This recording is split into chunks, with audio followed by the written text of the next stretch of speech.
L'univers, il est rempli de secrets, de codes cachés partout, dans la lumière, dans la matière, dans le moindre mouvement. Et si je vous disais qu'il existe une sorte de mission, une formation spéciale pour apprendre à tout déchiffrer? C'est exactement ça qu'on va explorer ensemble. Alors, la question est simple. Est-ce que vous avez l'âme d'un explorateur, d'une exploratrice, prêts à plonger dans l'infiniment petit comme dans l'infiniment grand pour enfin piger les règles du jeu? Parce que c'est exactement ça l'aspect physique-chimie. On oublie tout de suite l'idée d'une simple matière au lycée. Non, non. Voyez ça plutôt comme un camp d'entraînement intensif pour le cerveau. L'objectif, vous donner toutes les clés pour comprendre le comment derrière chaque phénomène, de la couleur du ciel jusqu'à la batterie de votre smartphone. Allez, on attaque notre premier module. Ici, on va parler de la constitution et des transformations de la matière. En gros, on va apprendre à devenir de véritables architectes du monde invisible, celui des atomes et des molécules. Ce qui est génial avec la chimie, c'est qu'on doit la voir comme une recette de cuisine, mais à l'échelle cosmique. Les atomes, ce sont vos ingrédients, vos briques de Lego fondamentales. Et on apprend comment les assembler, comment les transformer pour fabriquer absolument tout ce qui nous entoure. L'eau qu'on boit, l'arôme du café et même le savon qu'on utilise le matin. Et les processus, il est quasiment toujours le même comme en cuisine. D'abord, on part des ingrédients, qu'on appelle en chimie les réactifs. Ensuite, c'est l'étape clé où tout se mélange, tout se transforme. C'est la réaction chimique. Et à la fin, on obtient notre plat final, le produit. C'est aussi simple que ça, et c'est la logique derrière n'importe quelle transformation. Et concrètement, on fait quoi? Eh bien, on met les mains à la pâte. On va suivre des réactions en direct, en regardant les couleurs changer ou en branchant des capteurs. On va même créer nos propres molécules, comme des arômes de fruits. On apprend aussi à faire des analyses super précises, par exemple mesurer l'acidité d'un soda. C'est de la science qu'on peut toucher du doigt. Bon, on a joué aux chimistes, on passe maintenant au deuxième module, mouvement et interaction. Alors là, on change de casquette. Si la chimie, c'était le livre de recettes, la physique du mouvement, c'est carrément le manuel de pilotage de l'univers. On découvre les lois qui gouvernent tout ce qui bouge.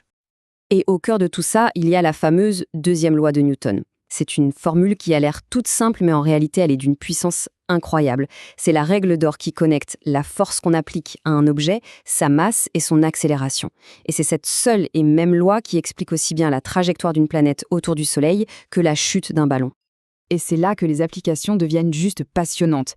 Imaginez un peu, pouvoir analyser le tir parfait d'un basketteur pour calculer la trajectoire exacte du ballon, ou encore utiliser ces mêmes lois pour comprendre comment on place un satellite en orbite autour de la Terre sans qu'il ne s'écrase.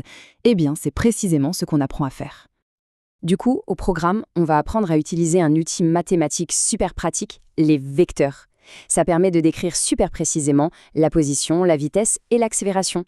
On va bien sûr étudier la chute des corps, le mouvement des planètes avec les voies de Kepler, et même des trucs comme l'écoulement de l'air sur une aile d'avion. Oui, on va comprendre pourquoi un avion vole. Troisième grande mission, et pas des moindres, percer le secret de l'énergie. Ici, on va s'intéresser à l'énergie et aux ondes des signaux. L'idée, c'est de comprendre comment l'énergie bouge, se transforme, et comment on utilise les ondes pour communiquer et voir le monde qui nous entoure. Alors, pour faire simple, il y a deux grandes familles d'ondes. D'un côté, les ondes mécaniques. Pensez aux sons ou aux vagues sur l'eau. Elles ont besoin de matière pour se déplacer. Et de l'autre côté, il y a les superstars, les ondes électromagnétiques. Elles voyagent même dans le vide de l'espace. C'est la lumière, les ondes radio, le Wi-Fi et même les rayons X qu'on utilise à l'hôpital. On étudie aussi des phénomènes que tout le monde connaît sans forcément savoir ce que c'est, comme l'effet Doppler. Vous avez forcément déjà remarqué ça. Le son d'une ambulance est super aigu quand elle fonce vers nous et devient tout de suite plus grave une fois qu'elle est passée.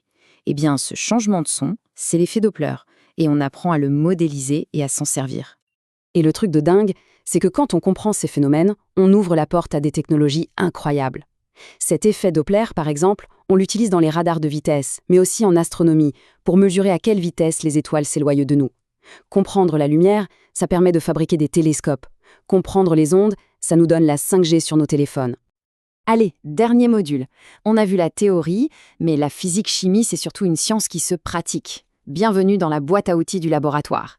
C'est ici qu'on découvre les vrais super-pouvoirs du scientifique en action. C'est la question que tout le monde se pose. Ok, les équations, c'est bien beau. Mais concrètement, on fait quoi pendant les heures de travaux pratiques, les fameux TP? Alors, le programme officiel utilise des mots un peu techniques, mais en réalité, c'est un vrai travail de détective. Analyser et raisonner, ça veut juste dire mener l'enquête et proposer des hypothèses. Réaliser, c'est passer à l'action et suivre le plan. Valider, c'est super important. C'est garder son esprit critique, vérifier si ça colle et chercher les erreurs. Et enfin, communiquer, c'est savoir raconter ce qu'on a trouvé de manière claire. Et pour développer tout ça, on fait des expériences vraiment cool. On apprend à fabriquer une pile pour allumer une LED, à utiliser un oscilloscope pour voir un son, à faire des dosages chimiques ultra précis, ou même à fabriquer une nouvelle molécule avec un montage de chimistes qui s'appelle le chauffage à reflux. C'est le genre de manip qui donne vraiment l'impression d'être dans un vrai labo. Bon, on a fait le tour des grandes missions qui vous attendent. Du coup, la question finale, c'est est-ce que cette spécialité est faite pour vous? En d'autres mots, mission acceptée. En fait, pour résumer, cette spé, elle est faite pour les esprits curieux, pour celles et ceux qui, quand ils voient un truc, ne se contentent pas de le regarder, mais se demandent « Ok, mais pourquoi ça marche comme ça ?» Si vous aimez résoudre des énigmes, si vous avez un esprit logique et que vous n'avez pas peur de mettre les mains dans le cambouis, que ce soit en vrai dans le labo ou juste en bricolant dans votre tête, alors c'est sans doute un excellent choix. Au final, s'il y a un chiffre à retenir, c'est 4. 4 grands thèmes pour une exploration super complète de notre monde. On part des briques de base de la matière, on étudie les lois universelles du mouvement, on perce les secrets de l'énergie et on apprend les techniques du scientifique. C'est une vraie aventure, de l'infiniment petit à l'infiniment grand. Voilà, notre exploration s'arrête là. Je vous laisse avec une dernière question. De ces 4 missions, devenir architecte de la matière, pilote de l'univers, maître de l'énergie ou enquêteur de laboratoire, laquelle vous intrigue le plus? La réponse pourrait bien vous donner une petite idée. Merci beaucoup d'avoir suivi ce décryptage. Pour explorer d'autres formations et trouver celle qui vous correspond le mieux, n'hésitez pas à découvrir nos autres explications sur la chaîne YouTube et le podcast Choisis ta formation et ton métier. À très bientôt!